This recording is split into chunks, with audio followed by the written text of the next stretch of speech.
Welcome, dear listener. Tonight I invite you to relax and let the day's worries fade away as we embark on a peaceful journey. Close your eyes and let the quiet stillness surround you. In tonight's story, we'll follow Princess Amara as she seeks peace in a kingdom hidden beneath the clouds. As she faces trials and learns from the ancient wisdom of the Cloud King, we'll find the calm and serenity we all long for. Let your mind drift with the clouds and let the soothing words guide you to a restful sleep. Take a deep breath and let's begin.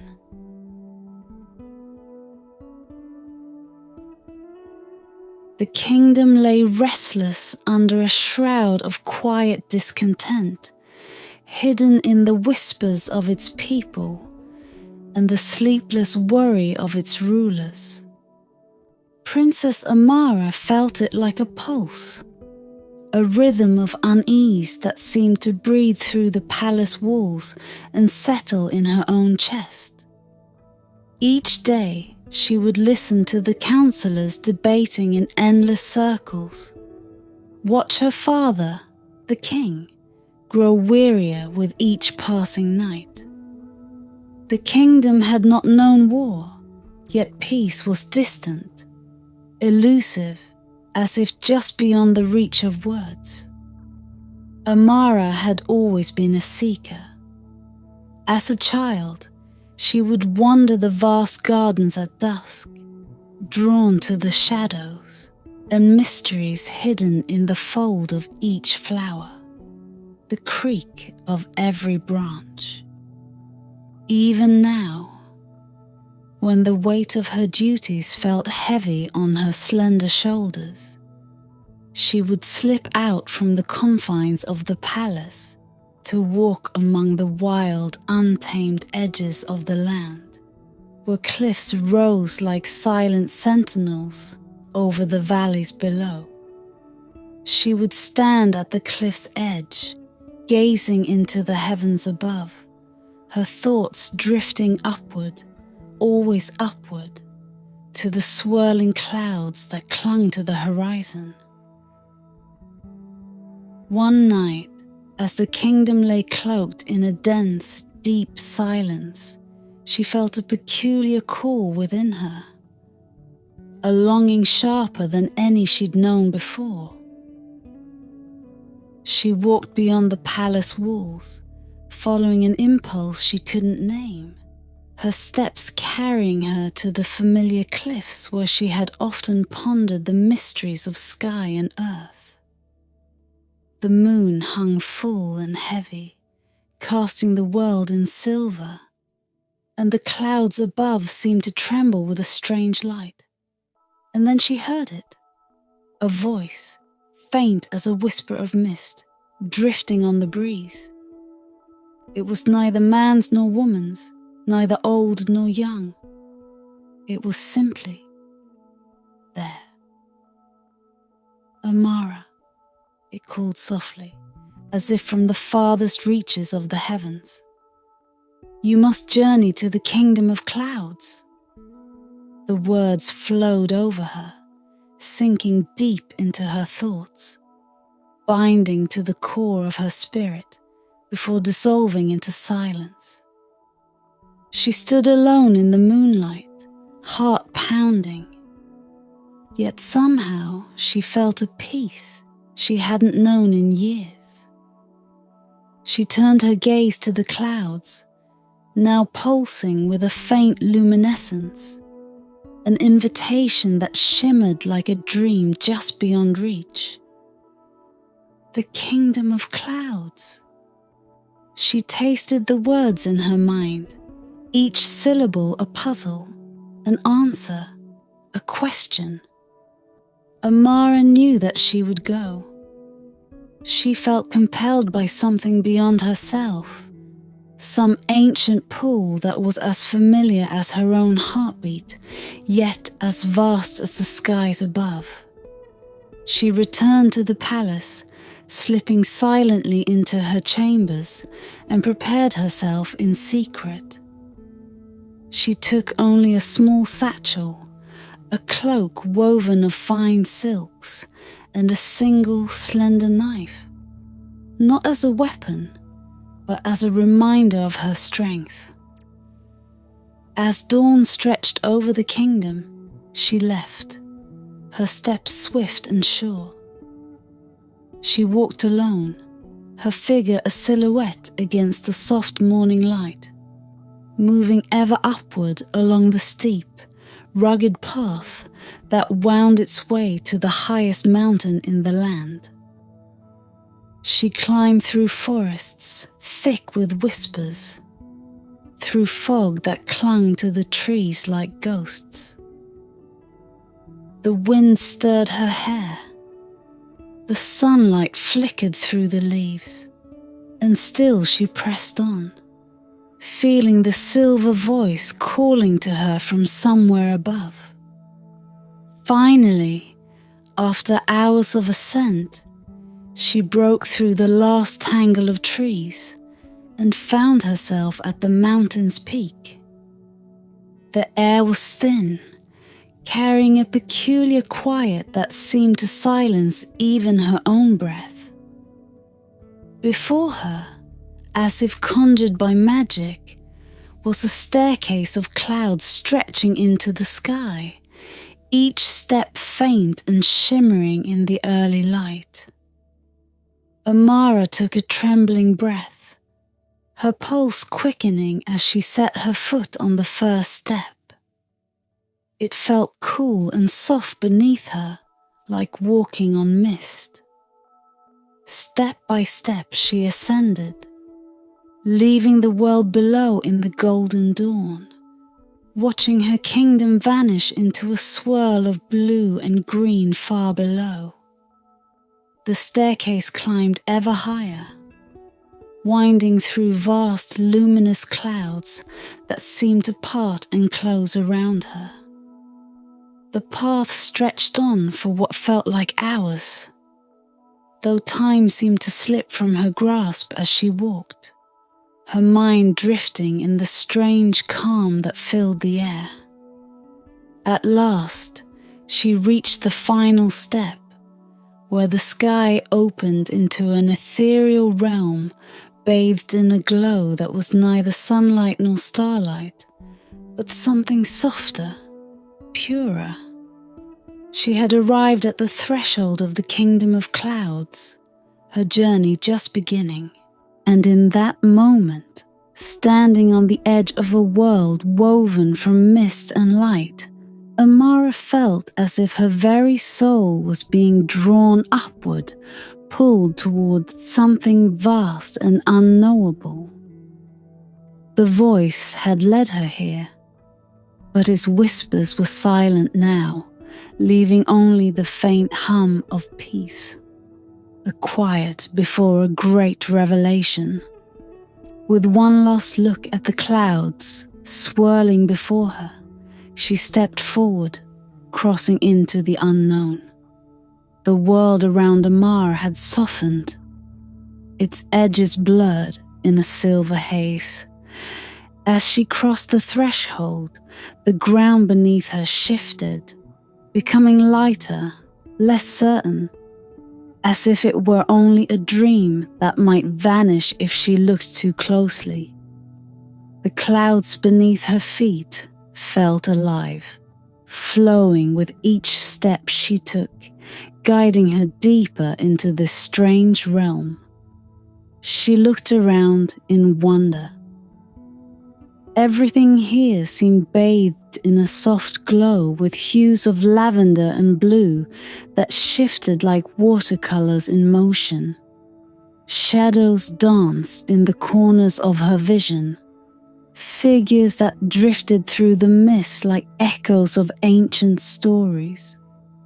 It was a kingdom woven from the essence of twilight, a place where light and shadow blended seamlessly, each a reflection of the other.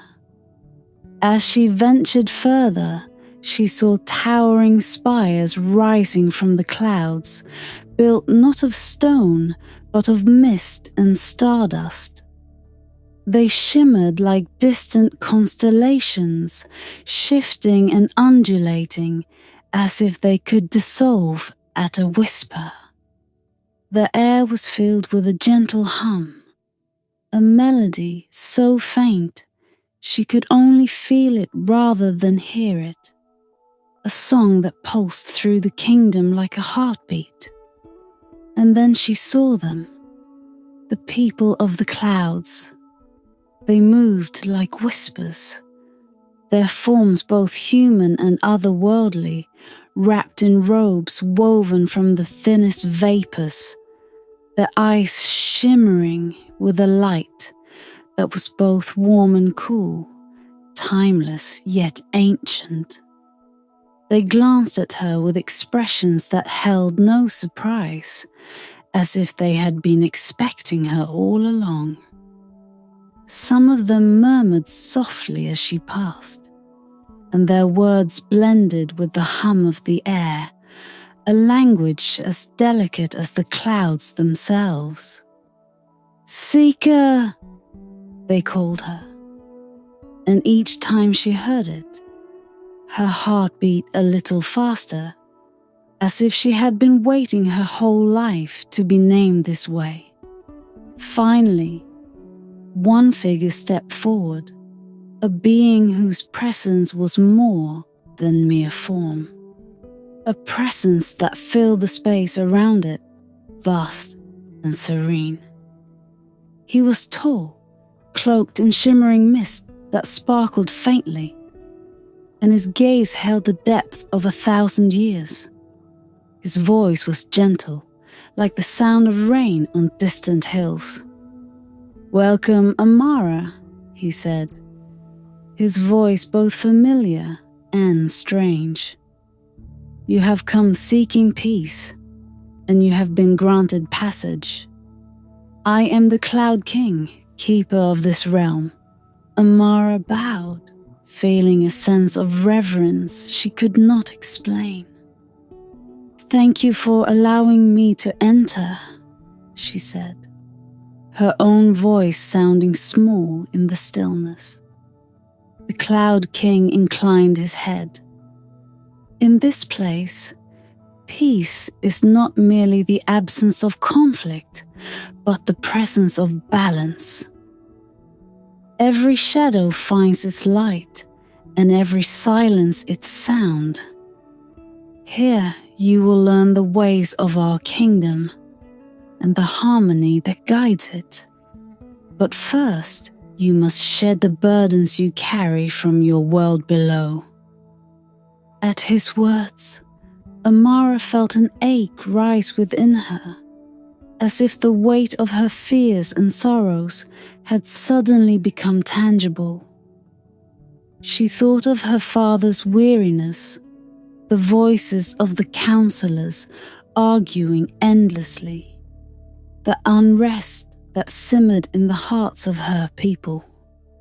All of it seemed to gather within her, a knot of tension that had long gone unspoken. But here, in this ethereal realm, there was no need for words. The Cloud King extended a hand, and a wisp of mist formed between his fingers, spiraling until it took the shape of a silver amulet, delicate and shimmering. "Take this," he said, placing it in her hand. "It is a symbol of our trust and a guide on your path. But remember, peace is not given. It must be earned." Amara nodded, slipping the amulet around her neck. Its cool weight was reassuring, a reminder that she was not alone in this journey. "Come," he said, turning and gesturing for her to follow. "You will see more of our world, and you will learn of its ways." She walked beside him, her steps silent on the cloud path that seemed to unfold before them. They moved through vast halls of mist, where walls and ceilings drifted and shifted like living things. The Cloud King led her past a pool that reflected no image, but instead seemed to show flickers of memory, visions of other seekers who had come before her, their faces and forms blending into the depths of the mist. Here, you will find that all things exist in harmony, the Cloud King continued, his voice deep and resonant. We do not fight for dominance. Each soul knows its place, its role, and finds peace in the dance of give and take, of silence and sound, of shadow and light. This is the lesson you must learn if you wish to bring peace to your own realm.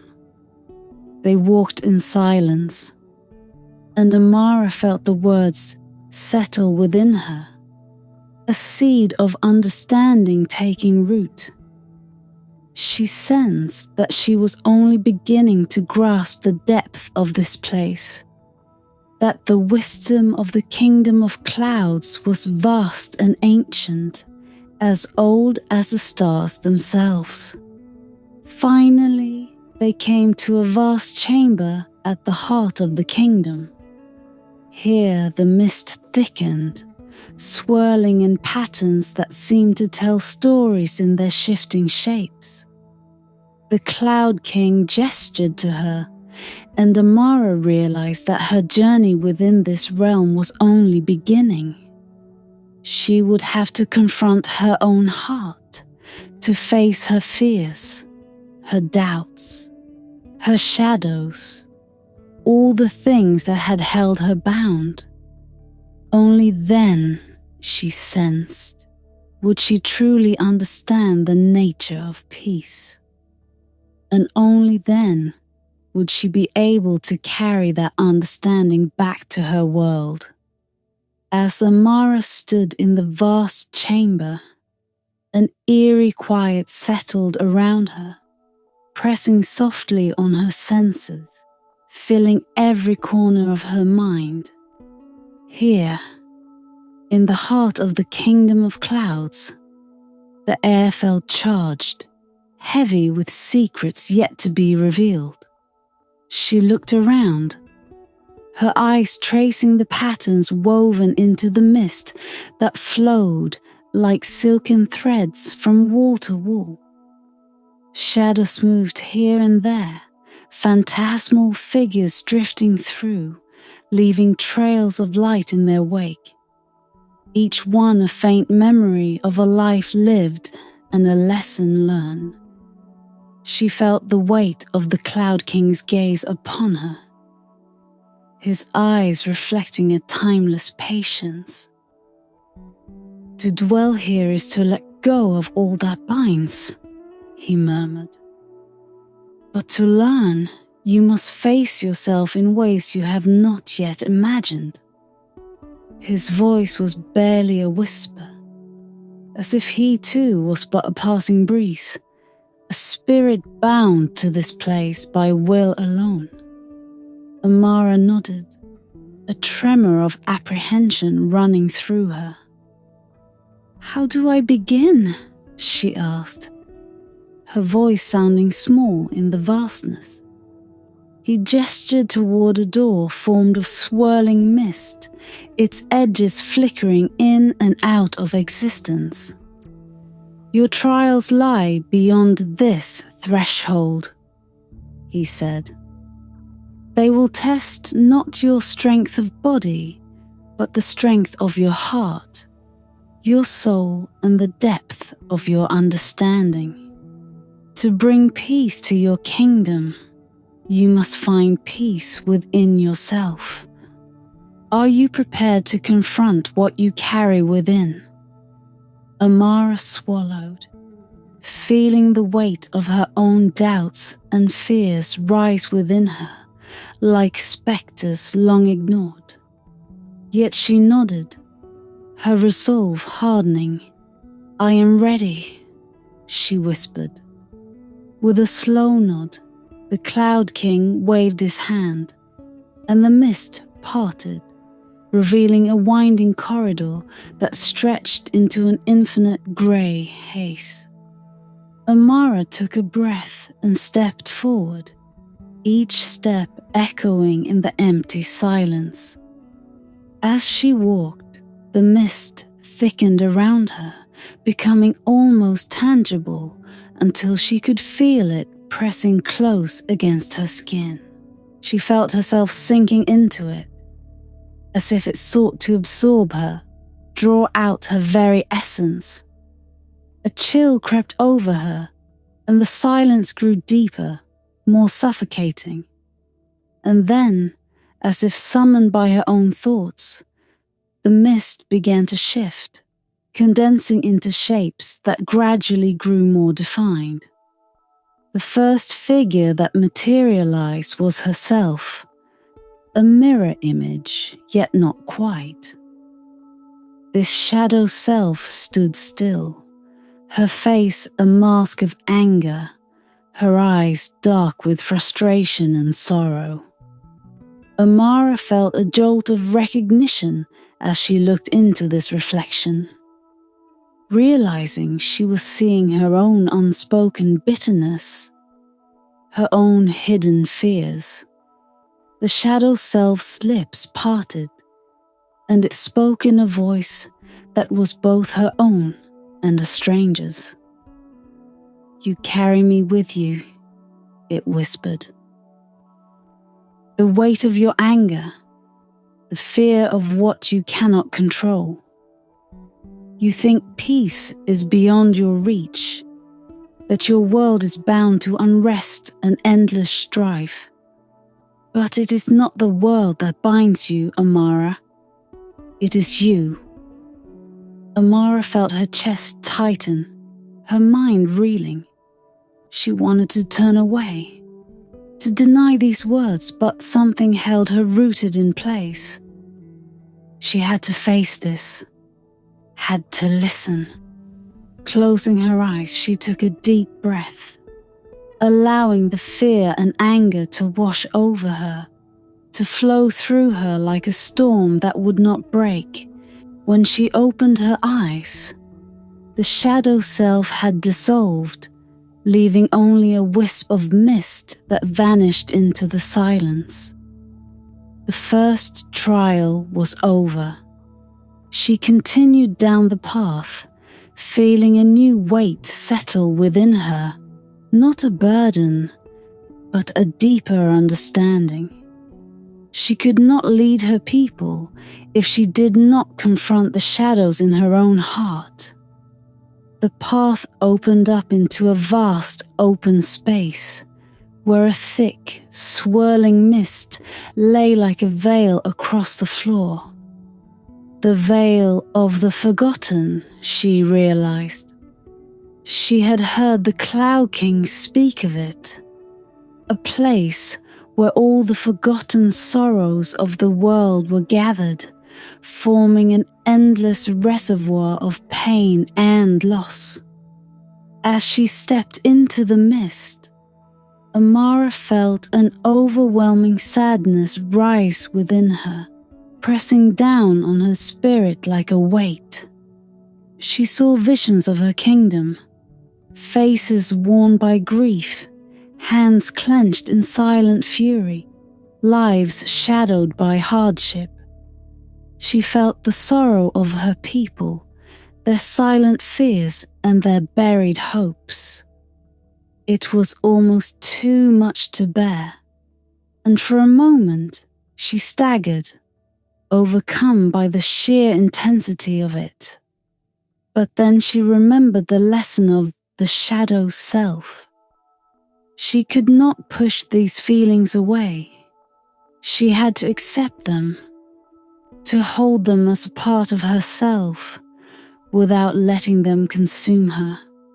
She breathed deeply, allowing the sadness to settle in her heart, letting it become a quiet strength rather than a shackle.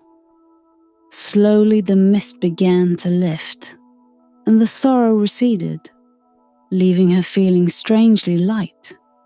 She had passed the second trial. The final trial lay ahead, a test of her resolve and her vision.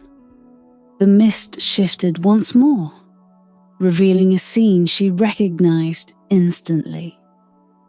Her kingdom, caught in endless cycles of tension and discord, the voices of her people echoing in futile arguments, her father's weary face a mask of resignation. It was the world she had left behind, yet it was laid bare now in all its fractured imperfection. A quiet voice spoke within her. To bring peace, you must learn to listen, not only to words, but to silence. True peace is found in the space between thoughts, in the patience of the stillness. Can you guide them to this place, Amara? With a quiet determination, she watched her kingdom, taking in each discordant note, each voice raised in fear or anger. Slowly, she began to sense the spaces in between, the silences that waited to be filled with understanding rather than words. And with that realization, the vision faded, and Amara found herself once more in the mist-filled chamber. Her heart steady, her mind clear. She had passed the trials, and she now understood the path she must walk to bring peace, not through force, but through patience, through listening, and through the strength of unity. The kingdom of clouds had granted her its wisdom, and she was ready to return to her world. Amara emerged from the chamber of mist, her steps soundless as she moved across the cloud-swept halls. The lessons of her trials weighed within her, yet they felt different from the burdens she had carried before. A burden, yes, but one that hummed with purpose, like the resonance of a bell struck in still air. The Cloud King awaited her at the heart of the kingdom, standing beneath a vast arch woven of silver mist. His ageless gaze held an approval that seemed to flicker like distant lightning. You have faced the shadows within yourself, he said, his voice like a river murmuring beneath the night. But your journey is not yet complete. The final trial awaits. Amara felt a stirring of curiosity, tempered by a quiet resolve. She had passed through fear and sorrow, had seen her kingdom laid bare in its fractures and discord. What more could lie ahead?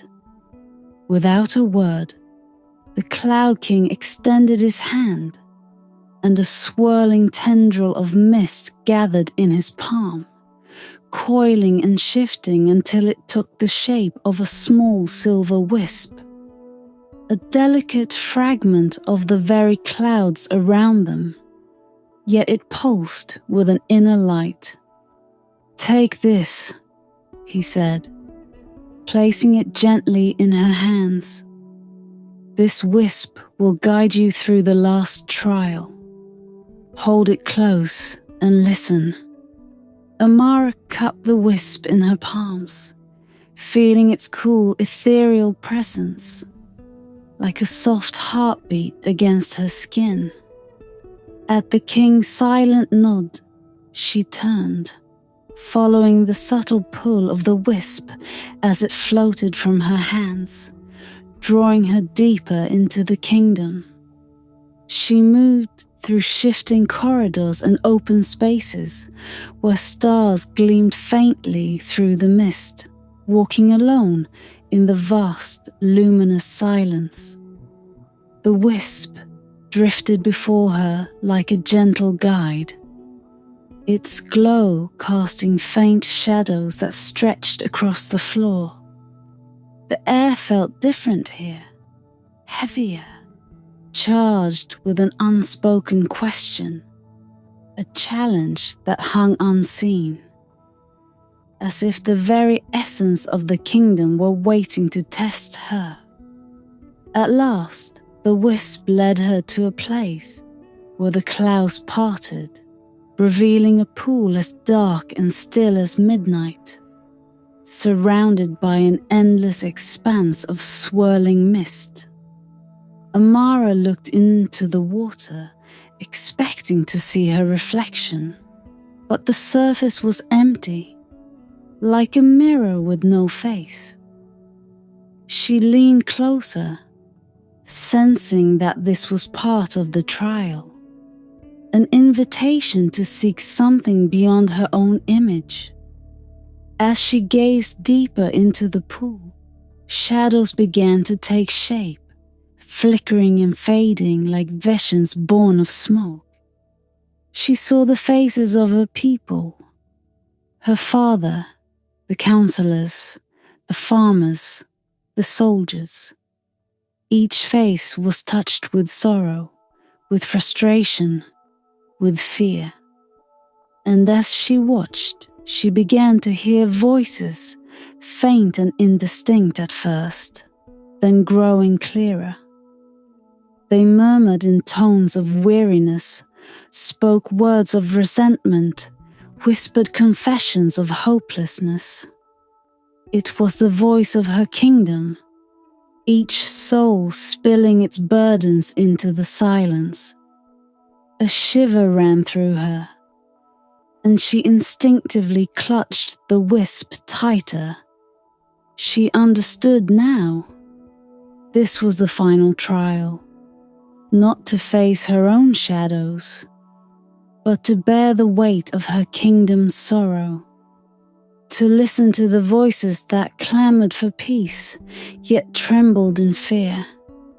This was the heart of her journey, to listen, not merely with ears, but with her very soul. Amara took a deep breath and knelt by the pool, her hands open, her heart silent. She let the voices fill her, each sorrow a brushstroke painting a tapestry of her people's lives. She felt their suffering, their yearning, as if it were her own. And as the minutes slipped into hours, she realized that these voices were not only pleas for peace, but for something even deeper.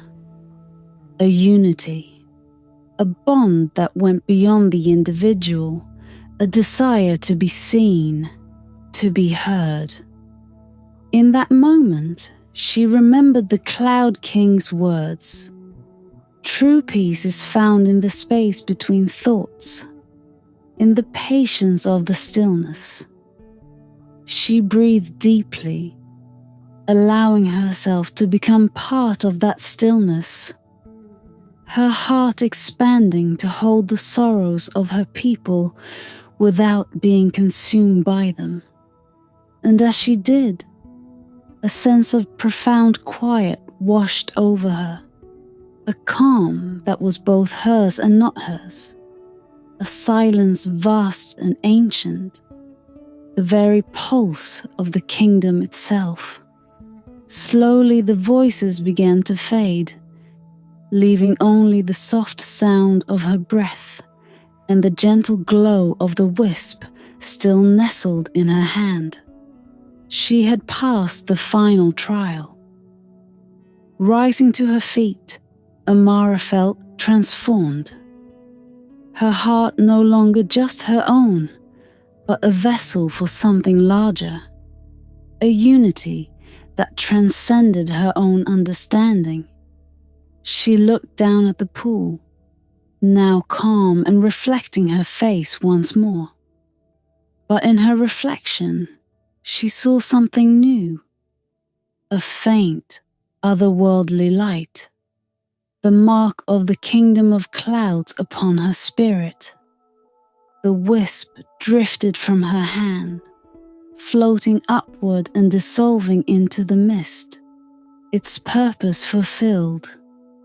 Amara turned and began her journey back, her steps filled with a new purpose, a strength tempered by the trials she had faced. As she walked back through the cloud-wrought halls, the Cloud King awaited her, his gaze deep with a knowledge she could not name. "You have seen the nature of peace," he said quietly, as if his words were but an echo of her own heart. "It is a fragile thing, like the mist, held together by patience, by understanding, by the silence that speaks louder than words. You carry it now, Amara, and it will guide you back to your world." Amara bowed, her voice steady and calm. "Thank you, my king," she said. "I will carry this wisdom to my people and guide them as you have guided me." The Cloud King nodded, his form seeming to dissolve slightly into the mist, his presence becoming one with the air around him. And as she looked upon him, she felt an immense gratitude, a reverence that would carry her through the days ahead. With a final glance at the kingdom she had come to cherish, Amara stepped onto the cloud path, ready to return to her world, carrying within her the promise of peace and the silent strength of the clouds. Amara descended the cloud path, her steps light yet deliberate, each one a quiet act of acceptance as the kingdom of clouds faded behind her. The luminous mist that had once encased her now thinned, unraveling thread by thread, until only a faint silver glow lingered at the edge of her vision.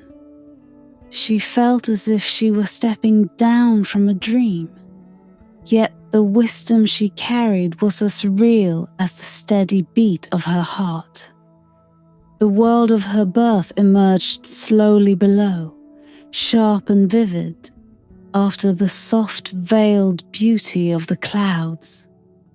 She saw the familiar valleys and fields, the winding rivers that cut through her kingdom like veins, bringing life and binding the villages and towns together. Yet even from a distance, she could sense the discord that simmered below, the fractures that had grown deeper in her absence. But Amara was no longer the same. Her heart, once filled with restless yearning, now held a calmness that could weather any storm. Her arrival did not go unnoticed. Word spread quickly that the princess had returned, and as she made her way back to the palace, a small crowd gathered to witness her return. They looked upon her with wonder, murmuring amongst themselves, for something about her had changed in a way they could not name. She moved with an otherworldly grace, a stillness that seemed to carry its own quiet authority, as though she brought with her the very silence of the clouds. When she entered the great hall, her father, the king, rose from his throne, his face lined with the weariness of rule. He looked at her, his eyes shadowed with a mixture of relief and awe. "My daughter," he whispered, his voice rough, yet filled with emotion. "You have returned." Amara knelt before him, her head bowed in respect. yet her presence seemed to fill the hall, a stillness that resonated like the hush before dawn. "I have returned, Father," she said softly, "and I bring with me the knowledge of peace, a wisdom entrusted to me by the kingdom of clouds." The counselors and nobles who had gathered to witness her homecoming shifted uneasily, exchanging glances. Peace had always been a fragile concept in their world, something debated in long, fervent arguments and often lost amid the tangle of competing voices. But Amara's voice was calm, her gaze steady, and the room grew quiet, as if touched by an invisible hand. "I have seen our kingdom from above," she continued, rising to her feet and facing the assembly.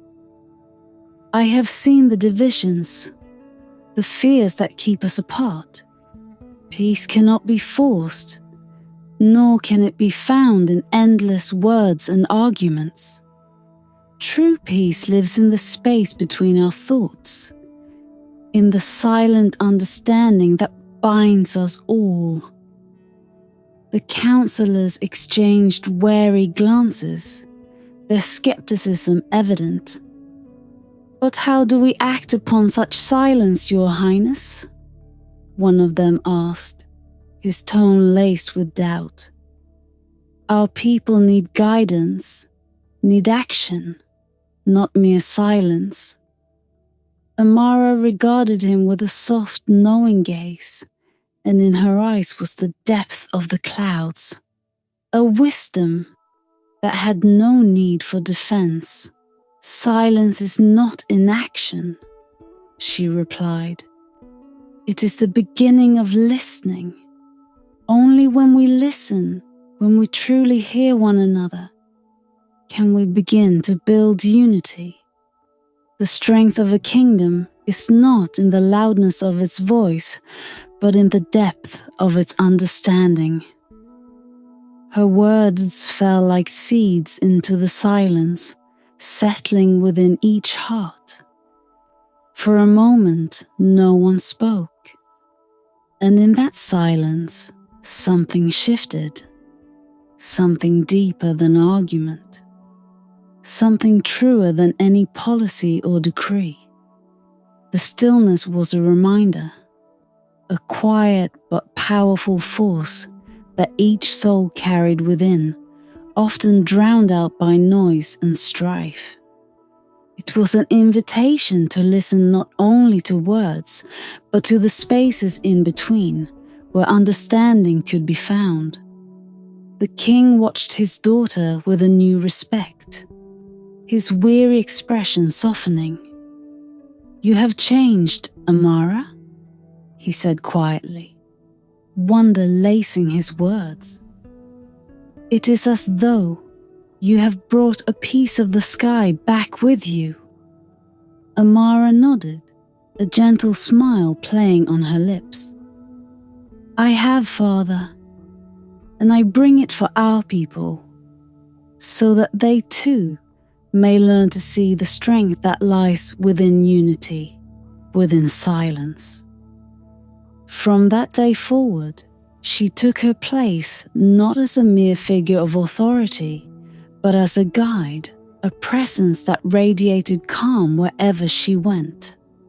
She would sit in council, not to issue commands, but to listen, to encourage the voices around her to find their own balance, their own place in the greater whole. She taught her people the way of silence, the wisdom of stillness, and over time, the arguments grew fewer, the voices gentler, the fractures beginning to heal. Her kingdom did not change overnight, but the seeds she had sown took root, and in time, her people began to understand. They learned to pause, to listen to one another, to find strength not in conquering, but in the quiet resilience of harmony. And though they would speak often of the trials their princess had endured, it was the silence she had brought back that became her true legacy. A silence that spoke louder than any words, that carried with it the peace of the clouds.